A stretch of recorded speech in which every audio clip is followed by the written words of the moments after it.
तो खबर अब उत्तर प्रदेश से है। उत्तर प्रदेश के कौशाम्बी से एक आतंकी को गिरफ्तार किया गया है। बब्बर खालसा ग्रुप का यह आतंकी है, इसे गिरफ्तार किया गया है। यूपी एसटीएफ और पंजाब पुलिस की संयुक्त कार्रवाई के तहत इसे गिरफ्तार किया गया है। आतंकी का नाम लजार मसीह है, जो कि बब्बर खालसा का आतंकी है, उसे गिरफ्तार किया गया है। आज सुबह 3:20 के आसपास आतंकी लजार मसीह की गिरफ्तारी हुई है। तो बड़ी कामयाबी यहाँ पर हाथ लगी है, क्योंकि इसका जो संलिप्तता है वो कई अपराधों में रही है। ऐसे में ये बड़ी कामयाबी उत्तर प्रदेश पुलिस और पंजाब पुलिस को लगी है, क्योंकि संयुक्त कार्रवाई के तहत इसे गिरफ्तार किया गया है। यूपी एसटीएफ और पंजाब पुलिस की संयुक्त कार्रवाई, जिसके तहत बब्बर खालसा का आतंकी गिरफ्तार हुआ है। सुबह तड़के इसकी गिरफ्तारी हुई है। 3:20 पर करीब इसकी गिरफ्तारी हुई है। उत्तर प्रदेश के कौशाम्बी में छिप कर बैठा था। ऐसे में इनपुट्स मिले, उन्हीं इनपुट्स के आधार पर जब दबिश दी गई, तब जाकर कौशाम्बी से इसकी गिरफ्तारी हुई है। तो एक बड़ी सफलता, एक आतंकी को गिरफ्तार किया गया है। जाहिर सी बात है, अब इसकी गिरफ्तारी के बाद कई अहम खुलासे हैं जो कि होने की उम्मीद है। तो कई अहम खुलासे होने की उम्मीद, और अब आतंकी को जिस तरीके से गिरफ्तार कर लिया गया है, कई जुर्म में, कई गुनाहों में, कई अपराधों में इसकी संलिप्तता रही है। एक एक कर उनसे जुड़े जो तमाम खुलासे हैं वो होंगे। और अब बात कर लेते हैं प्रधानमंत्री नरेंद्र मोदी की, क्योंकि आज प्रधानमंत्री नरेंद्र मोदी देवभूमि के दौरे पर रहने वाले हैं और उनका ये दौरा कई मायनों में खास है। उत्तरकाशी जाएंगे, जहां पर कई कार्यक्रम और गंगा आरती भी करने वाले हैं। आज का कार्यक्रम प्रधानमंत्री नरेंद्र मोदी का क्यों खास है, रिपोर्ट के जरिए दिखाते हैं।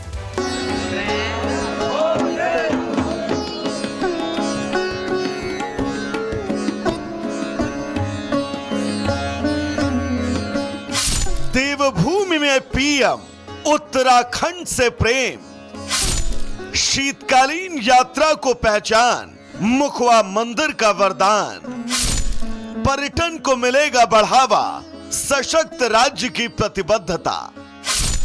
ये तैयारियां प्रधानमंत्री के स्वागत की हैं। तैयारियां पूरी हैं, बस पीएम का इंतजार है। प्रधानमंत्री मोदी उत्तरकाशी के मुखवा हर्षिल जाएंगे, जहां वो उत्तराखंड की शीतकालीन यात्रा को नई पहचान देंगे। मुख्यमंत्री पुष्कर सिंह धामी के पहल पर्यटन को बढ़ावा देने और राज्य की संस्कृति को संरक्षित करने की दिशा में एक बड़ा कदम माना जा रहा है। देवभूमि उत्तराखंड को लेकर पीएम मोदी का प्रेम जग जाहिर है, और एक बार फिर से उत्तराखंड की यात्रा को लेकर वो उत्साहित हैं। वहीं मोदी के उत्तराखंड दौरे को लेकर सीएम धामी भी उत्सुक हैं। शीतकालीन यात्रा हमने प्रारंभ की है, और आदरणीय प्रधानमंत्री जी उसको प्रोत्साहन देने के लिए वो यात्रा पूरे देश में, दुनिया में जाए, उसके लिए कल मुखवा हर्षिल आ रहे हैं। और उनके मुखवा हर्षिल में आने, मां गंगोत्री के धाम में पूजा करने से पूरे देश के और विदेशों में इसका प्रचार प्रसार होगा। ये हमारे लिए बहुत बड़ा समृद्धि का कारण बनेगा, इकोनॉमी को एकदम से बूस्ट करेगा। आपको बता दें कि मुखवा गंगोत्री धाम का शीतकालीन गद्दी स्थल है, और इस क्षेत्र की धार्मिक, सांस्कृतिक और पर्यटन संभावनाओं को बढ़ावा देने के लिए पीएम मोदी विशेष कार्यक्रम में हिस्सा लेंगे। उनके आगमन को लेकर प्रशासनिक तैयारियां भी अब पूरी कर ली गई हैं। तैयारियां हमारी काफ़ी पिछले 1 महीने से चल रही थी, और पूरी तैयारियां हो चुकी हैं। माननीय प्रधानमंत्री जी का जो पहला कार्यक्रम है वो मुखवा में पूजा अर्चना का है, और फिर एक छोटा सा उनको हिमालय दर्शन वाला कार्यक्रम है। उसके बाद फिर उनको जो मेन हमारा कार्यक्रम स्थल हर्षिल में है, वहाँ आना है।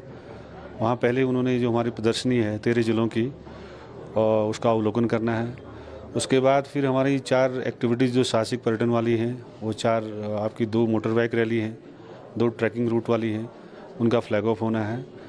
उसके उपरांत फिर माननीय प्रधानमंत्री जी मेन पंडाल में आ जाएंगे, जहां उनका जनसभा का कार्यक्रम है। प्रधानमंत्री मोदी सबसे पहले मुखवा पहुंचेंगे, मुखवा मंदिर में दर्शन पूजन करेंगे, फिर हिमालय दर्शन कार्यक्रम में शामिल होंगे। इसके अलावा हर्षिल में 13 जिलों की प्रदर्शनी में हिस्सा लेंगे, जिसका उद्देश्य है संस्कृति और परंपराओं को बढ़ावा देना। 2 मोटर बाइक रैली और 2 ट्रैकिंग रूट का फ्लैग ऑफ भी करेंगे। उत्तराखंड प्रधानमंत्री की प्राथमिकता में हमेशा सबसे ऊपर रहा है। यही वजह है कि मोदी धामी के इस मजबूत केमिस्ट्री का असर राज्य के बुनियादी ढांचे और पर्यटन विकास में भी साफ देखा जा सकता है। उत्तराखंड एक छोटे राज्य से आगे बढ़कर अब राष्ट्रीय स्तर पर एक मजबूत पहचान बना चुका है। Bureau report, Republic Bharat.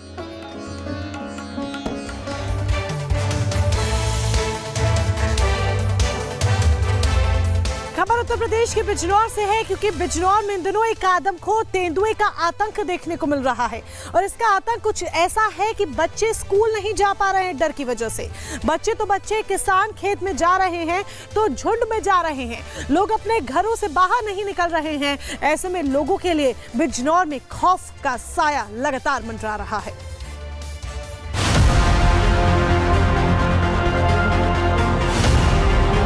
खेत में आवाज करते हुए जाएं। आंखों में आतंक, ऐसा आतंक कि पहरेदारों के चेहरों पर साफ झलक रहा है। दहशत ऐसी कि पूरा इलाका घर में दुबका पड़ा है। ये आतंक किसी और का नहीं, आदमखोर तेंदुओं का है।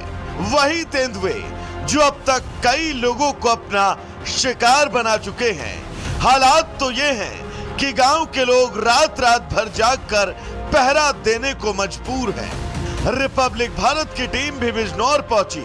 हमारी टीम उस जगह पर पहुंची जहां तेंदुए ने अपना ठिकाना बनाया था। उबड़ खाबड़ रास्ते, घने जंगल में हमारे संवाददाता सागर मिश्रा ने पूरे इलाके का जायजा लिया। गन्ने के खेत में जो है वो तेंदुआ यहाँ पर घात लगाए बैठा था। जैसे ही वो महिला यहाँ पर काम करने के लिए पहुंची, तेंदुआ पीछे से उस पर झपट्टा मारा और उसको मौत की घाट उतार दिया। ये देखिए, यहाँ पर अभी भी देखिए पिंजरा लगाया गया है ताकि अगर तेंदुआ अगर आता है तो इसके अंदर वो फंस सके। और यही नहीं, ये वही घटनास्थल है जहाँ पर देखिए मौत हुई उस महिला की, और अभी भी देखिए उस घटनास्थल पर उसके निशान है।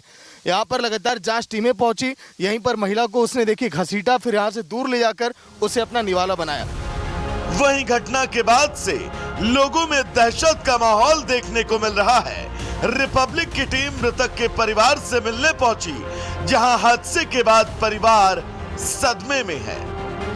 हिम्मत भी नहीं हो रही है, जिन्होंने अपनी धर्मपत्नी को खोया वो भला क्या बताएगा। लेकिन प्रशासन की तरफ से कोई मदद कुछ कहा गया अभी आप लोग के लिए? हाँ, वो तो ये कर रहे हैं, जो इनके करने काम वो कर रहे हैं। सुबह शाम आती है टीम, फिर दोपहर में चले जाती, तो अभी क्या होगा, ऐसा तो पकड़ने में आने का ही ना। वो तो आज भी 5 दिखाई दिए थे, ये गए जाकर 2-4 आदमी खड़े थे नहर पे खड़े हो गए।